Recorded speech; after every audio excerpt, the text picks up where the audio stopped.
வாங்க வீடியோக்குள்ளே போகலாம். ஒரு கடாய் வச்சுக்கோங்க. அதில் 2 டேபிள் ஸ்பூன் ஆயில் ஆட் பண்ணிவிடுங்க. இப்போ நம்ம செஞ்சிட்ருக்கிறது பெப்பர் சிக்கன் கிரேவி. நீங்களும் வீட்டில் ட்ரை பண்ணி பாருங்கள். ஒரு டேபிள் ஸ்பூன் சோம்பு ஆட் பண்ணிக்கோங்க. நறுக்கி வச்சுருக்க சின்ன வெங்காயம் ஆட் பண்ணிக்கோங்க. ரொம்ப டேஸ்ட்டாக இருக்கும், செஞ்சு பாருங்கள்.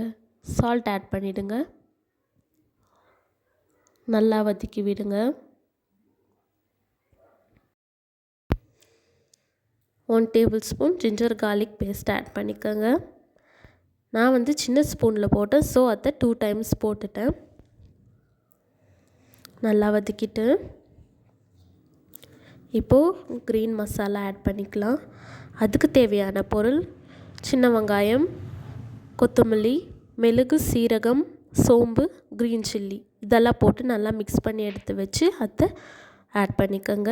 அதுக்கப்புறமா நம்ம வச்சுருக்க 1/2 kg சிக்கன் ஆட் பண்ணிவிட்டு நல்லா மிக்ஸ் பண்ணி விடுங்க. அதுக்கு மேல்ட்டு 1 டீஸ்பூன் டர்மரிக் பவுடர் ஆட் பண்ணிவிடுங்க.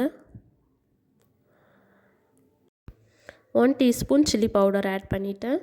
உங்களுக்கு எப்படியோ உங்கள் தேவைக்கு ஏற்றாப்புல நீங்கள் ஆட் பண்ணிக்கோங்க.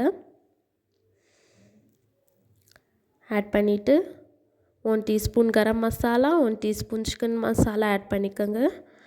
ஆட் பண்ணிவிட்டு நல்லா மிக்ஸ் பண்ணுங்கள். அப்புறம் ஒரு 3 to 4 டொமேட்டோஸ் கட் பண்ணி வச்சுருக்கேன், அதை ஆட் பண்ணிவிட்டு ஒரு 1/2 கிளாஸ் வாட்டர் ஆட் பண்ணிவிடுங்க. நான் சின்ன கிளாஸ் எடுத்துக்கினேன். அதுக்கப்புறம் அதை நல்லா வேக விட்டுட்டு லாஸ்ட்டாக பெப்பர் பவுடர் போட்டுட்டு நல்லா மிக்ஸ் பண்ணி விடுங்க. நம்மளோட டிஷ் ரெடி.